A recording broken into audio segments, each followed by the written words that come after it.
Hello दोस्तों, स्वागत है आप सभी का इग्नो क्लासेस बाय निशा।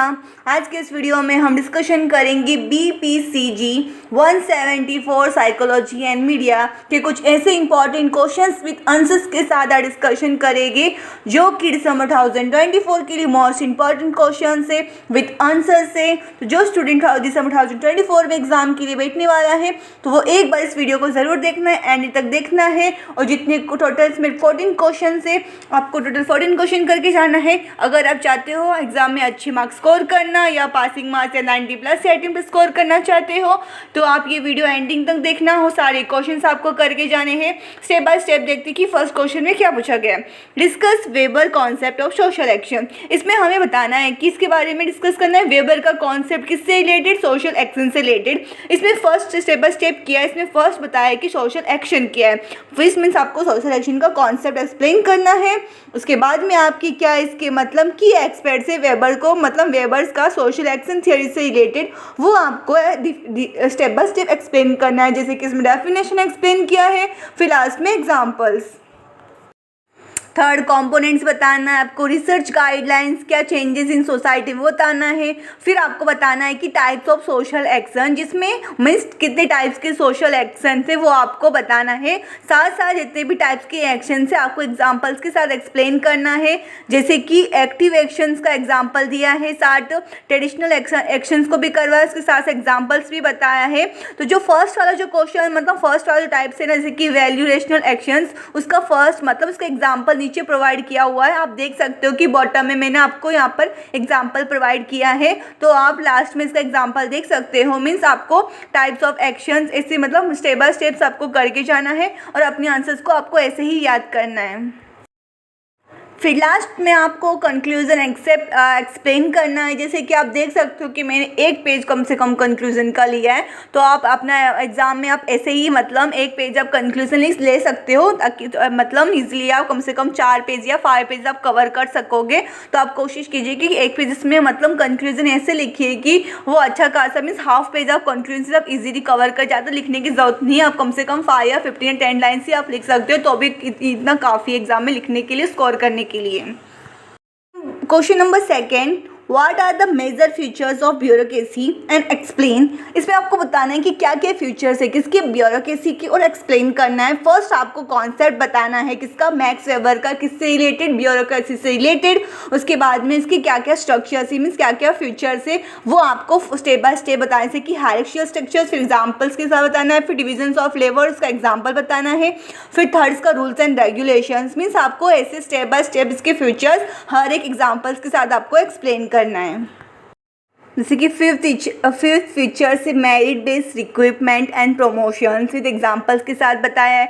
फिर 6 से रिटर्न डॉक्यूमेंटेशन, 7 है कैरियर ओरिएंटेशन एग्जांपल के साथ में है। फिर लास्ट में आपको कंक्लूजन लिखना है। कंक्लूजन में आपको मतलब आपको ज़रूरी नहीं है कि कंक्लूजन आप मीन्स अपनी तरफ मतलब अगर जो स्टूडेंट्स अगर कंक्लूजन लिख सकता है खुद के मन से, जो मैंने आपको प्रोवाइड किया, अगर आप वो भी लिखोगे तो भी चलेगा। अगर आप चाहते हो कि मैं कंक्लूजन नहीं याद करना चाहता तो आपको सिंपल सा तरीका बताती हूँ कि आपने जो मतलब साथ जो आपने क्या है फीचर सीखा और जो कॉन्सेप्ट आपने बताया मैक्स वेबर का ब्यूरोक्रेसी से रिलेटेड, आप उसी में से कोई भी 5 या मतलब ऐसे 5 लाइन्स या 7 लाइन्स आप एज इट इज़ भी लिखोगे तो भी आपको मार्क्स मिल जाएगा। तो मीन्स कोशिश करने की आप कंक्लूजन लिखने की कोशिश कीजिए, और मतलब अगर खुद की तरीके से लिख सकते हो तो भी चलेगा, या मैंने जो आपको प्रोवाइड किया है आप वो भी लिख सकते हो तो भी आपको मार्क्स मिलेगा। Question number third, what did Marx mean by commodity fetishisms. हाँ मीन्स इसमें क्या मतलब है, किसका मार्क्स का किससे रिलेटेड, कॉमोडिटी फेटिज्म से रिलेटेड, वो हमें इसमें एक्सप्लेन करना है। किसी के कार्ल मार्क्स ने बताया, किसका कॉन्सेप्ट बताया, कॉमोडिटी फेटिज्म्स का बताया है। फिर उसके बाद में मतलब क्या क्या इससे रिलेटेड है, कॉमोडिटी से रिलेटेड वो आपको एक्सप्लेन करना है। जैसे कि फर्स्ट है commodities and exchange value, second है फेटिज्म्स ऑफ कॉमोडिटीज है, थर्ड क्या है ऑब्जर्विंग सोशल रिलेशंस मीन्स आपको ऐसे स्टेप बाय स्टेप्स बताना है। फिर फोर्थ क्या है इम्पैक्ट ऑन सोसाइटी, फिर कॉमोडिटीज के क्या क्या फॉर्म है, फिर लास्ट में आपको क्या है कंक्लूजन लिखना है। Question number 4, what do you understand by use of value commodities. मतलब यूज़ ऑफ वैल्यू कॉमेडी से आपने क्या समझा? मीन्स आपको use of value of comedy से रिलेटेड हर एक चीज़ एक्सप्लेन करना है, जैसे कि कॉन्सेप्ट एक्सप्लेन करना है, विथ एग्जांपल के साथ एक्सप्लेन करना है क्या क्या इसके पॉइंट्स है यूज़ वैल्यू से रिलेटेड, जैसे कि subjective nature, second distinct from the exchange value, third material basis. Means आपको ऐसे इससे रिलेटेड मतलब यूज़ ऑफ वैल्यू कॉमेडी से रिलेटेड जो भी कॉन्सेप्ट या चीज़ें रिलेटेड होगी या कोई पॉइंट्स होगा, चाहे वो टाइप्स हो या कुछ भी हो, मीन्स आपको इससे रिलेटेड आपको एक्सप्लेन करना है। जैसे कि आप देख सकते हो मैंने हर एक चीज़ को स्टेप बाय स्टेप एक्सप्लेन किया, जैसे कि फर्स्ट मैंने कॉन्सेप्ट एक्सप्लेन किया विद एग्जांपल्स के साथ में, फिर जैसे कि मैंने मेन बॉडी पे इसके की पॉइंट्स एक्सप्लेन किया है। तो आपको भी अपने ऐसे मतलब आंसर्स को आपको ऐसे ही प्रेजेंट करने की कोशिश करनी है स्टेप बाय स्टेप। इससे क्या होगा, आपका आंसर्स अच्छा दिखेगा। और फोर्थ क्या रिलेशन टू एक्सचेंज वैल्यू है, रिलेशन टू मनी है, मीन्स लास्ट में कंक्लूजन से। Question number 5, explain the dimension of force of production. इसमें आपको डायमेंशन बताना है किसका, फोर्स ऑफ प्रोडक्शन का, जिसमें कि फर्स्ट आपको फोर्स ऑफ प्रोडक्शन के एक्सप्लेन करना है कॉन्सेप्ट, फिर क्या क्या इसके डायमेंशन है, जैसे कि यह प्राइमरी डायमेंशन क्या है वो आपको एक्सप्लेन करना है। जैसे कि प्राइमरी डायमेंशन क्या है, मीन्स ऑफ प्रोडक्शन से, जिसमें क्या क्या इंक्लूडेड है, इंस्ट्रूमेंट ऑफ लेबर है, सब्जेक्ट्स ऑफ लेबर है, सेकेंड क्या है, लेबर पावर है, थर्ड क्या है, टेक्नोलॉजी एंड टेक्निशियन। मतलब आपको ऐसे स्टेप बाय स्टेप बताना है। इसमें क्या प्राइमरी डायमेंशन जो भी है वो आपको एक्सप्लेन करना है, जैसे कि main productions, labour and technology and technicians. Fourth क्या है, प्रोडक्टिव रिलेशनशिप है, साइंटिफिक नॉलेज एंड इनोवेशन है, सिक्स्थ क्या है, नेचुरल इन्वायरमेंट रिसोर्सेज है, फिर क्या इसका इंपॉर्टेंस है, किसका इंपॉर्टेंस क्या है जो मार्क्स स्टेज का वो बताना है, फिर लास्ट में आपको कंक्लूजन लिखना है। कंक्लूजन आपको हर आंसर्स के एंडिंग में आपको लिखना है।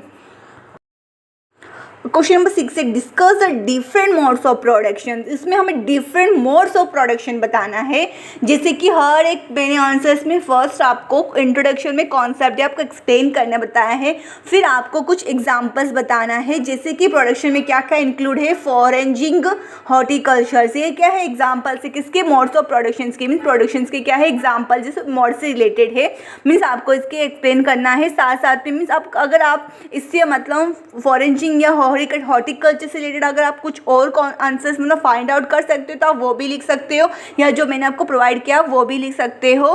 फिर लास्ट में आप देख सकते हो एग्रीकल्चर, इंडस्ट्रियल्स, ये सभी लास्ट में फिर कंक्लूजन लिखना है आपको। हर आंसर्स के एंडिंग में आपको कंक्लूजन आपको कंपलसरी लिखना है। Number 7, explain the influence of scientism and positivism on Durkheim thought. इसमें हमें क्या इन्फ्लुएंस है, क्या प्रभाव है साइंटिज्म का और पॉजिटिज्म का किसके, डुर्कीम के थॉट्स के ऊपर, वो हमें एक्सप्लेन करना है। फर्स्ट आपको पॉजिटिज्म के बारे में बताना है, फिर साइंटिज्म के बारे में बताना है, आपको मतलब स्टेप बाय स्टेप बताना है, फिर आपको लास्ट में आपका कंक्लूजन लिखना है।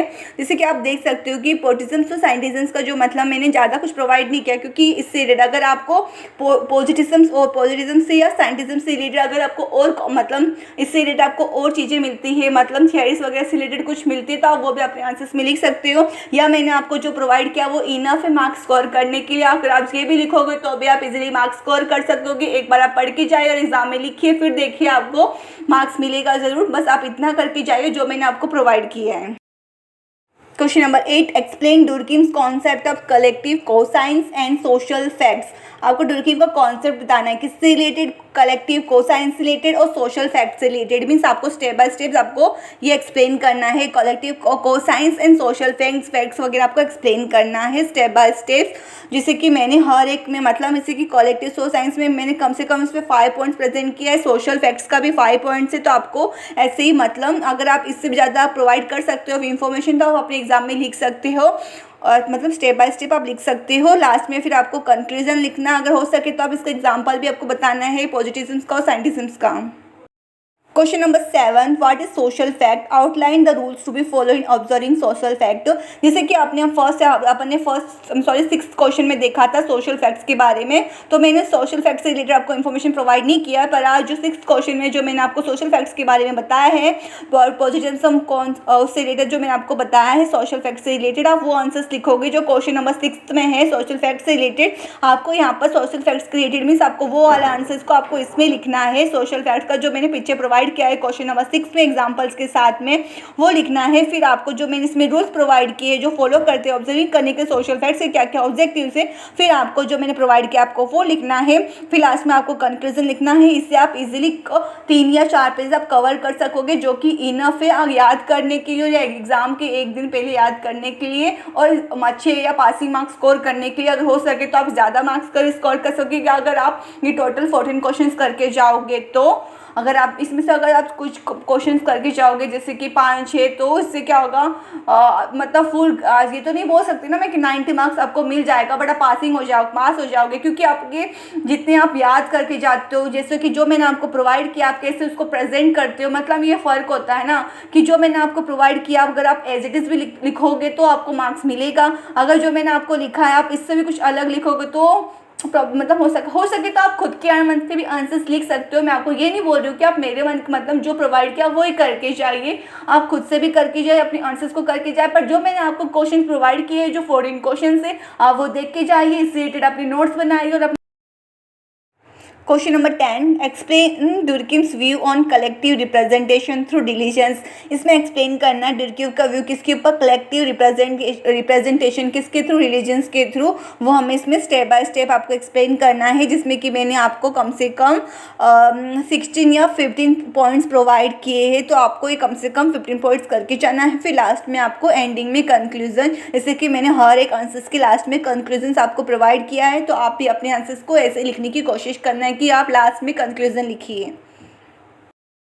Question number 11, what do you understand by the term ideal types, how are they construct. इसमें बताना है कि आइडियल टाइप्स क्या है, मतलब टर्म आइडियल टाइप्स क्या है और इसको कैसे कंस्ट्रक्ट कर सकते हैं। जैसे कि फर्स्ट कॉन्सेप्ट बताया, फिर इसके क्या फीचर्स है किसके आइडियल टाइप्स के, फिर क्या इसके एग्जाम्पल्स है आइडियल टाइप्स के। मीन्स आपको ऐसे अपने आंसर्स को मीन्स आप देख सकते हो कि मैंने एकदम एक सिंपल वे में और एकदम आंसर फॉर्मेट में आपको एक्सप्लेन किया। जैसे कि मैंने फर्स्ट आपको कॉन्सेप्ट एक्सप्लेन किया, फिर क्या फीचर्स से आइडियल टाइप्स के, फिर क्या इसके एग्जाम्पल से। मीन्स आपको भी अपने आंसर्स किया नोट्स आपको ऐसे ही बनाने हैं।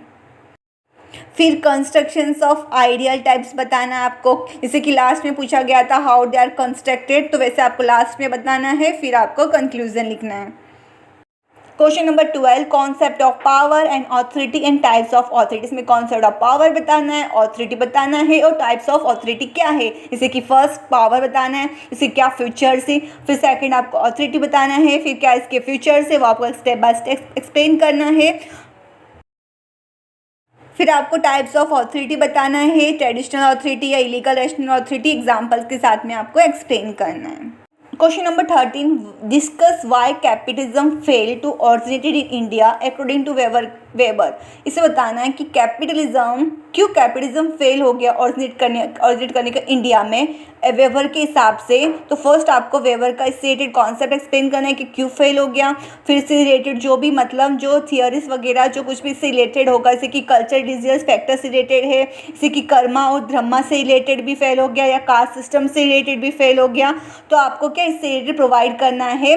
फिर लैक ऑफ रैशनलाइजेशन से रिलेटेड हो गया, फिर कॉन्स्टेंस विद द प्रोटेक्शन से रिलेटेड हो गया। मीन्स आपको ऐसे स्टेप बाय स्टेप आपको एक्सप्लेन करना है।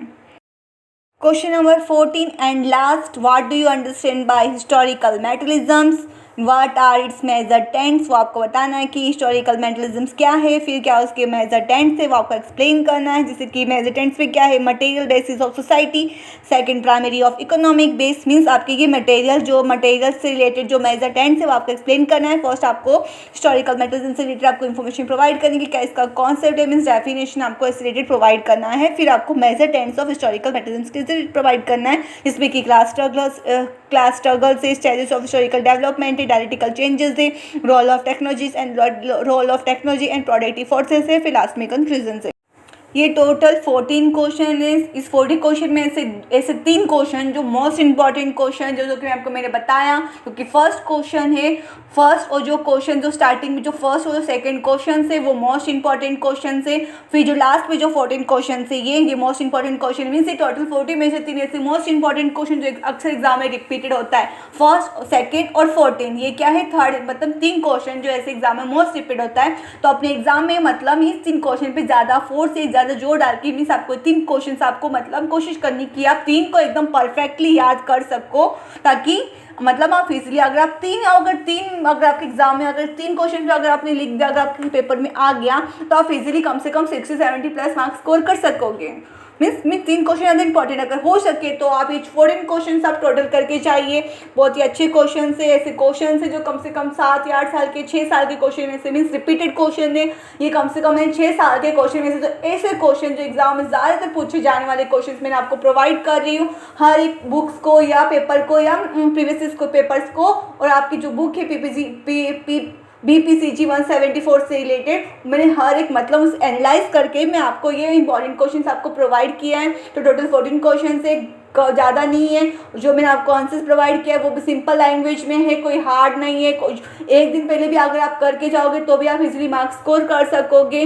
तो आप ये 14 क्वेश्चंस करके जाइए, अभी भी एग्जाम को टाइम है BPCG 174 के लिए, तो इसको आप याद करिए। ज़्यादा कुछ इतना मैंने आपको पेजेस भी प्रोवाइड नहीं किए, मैंने बस इसमें कम से कम 2 या 3 पेजेस ही लिखे, क्योंकि जो मैंने आपको पेज प्रोवाइड किया ये काफ़ी लेंथी पेज है, A4 से भी साइज से भी ज़्यादा बड़ा पेज है।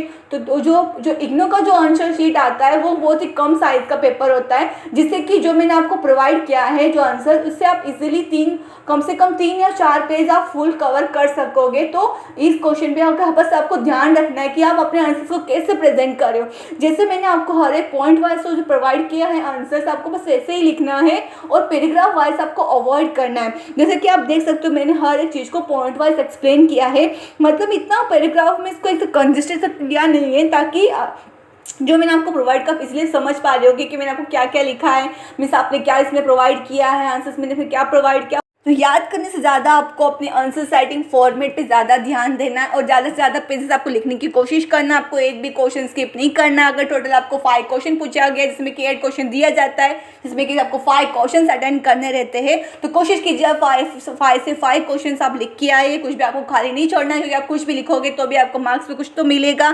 तो कोशिश करना है कि आप कुछ ना तो कुछ अपने पेपर में लिखिए। और जो बच्चे मतलब इसका एग्जाम देने वाले हैं BPCG 174 का, तो ये स्टूडेंट्स के लिए कि आप कम से कम ये 14 क्वेश्चन करके जाइए, जो मैंने आपको आंसर्स प्रोवाइड किया है आप वो करके जाइए और अपने आंसर्स को ऐसे ही लिखने की कोशिश कीजिए। और अगर आप चाहते हो आप अलग से याद करना तो आप वो भी कर सकते हो। इन 14 क्वेश्चन से आप अलग भी नोट्स बना सकते हो। अगर आपने नोट्स भी आपको जैसे मैंने आपको प्रोवाइड किया, आपको ऐसे स्टेप बाय स्टेप बनाना है। अगर आपको ये मेरा वीडियो अच्छा लगा तो प्लीज़ लाइक करना है। अगर कुछ भी डाउट या कुछ भी क्वायरी हो तो आप मुझे कमेंट करके मुझे बताना है। अगर वीडियो अच्छा लगा हो तो प्लीज़ लाइक करना है, शेयर करना है और सब्सक्राइब करना नहीं भूलना है। Thank you for watching our channel.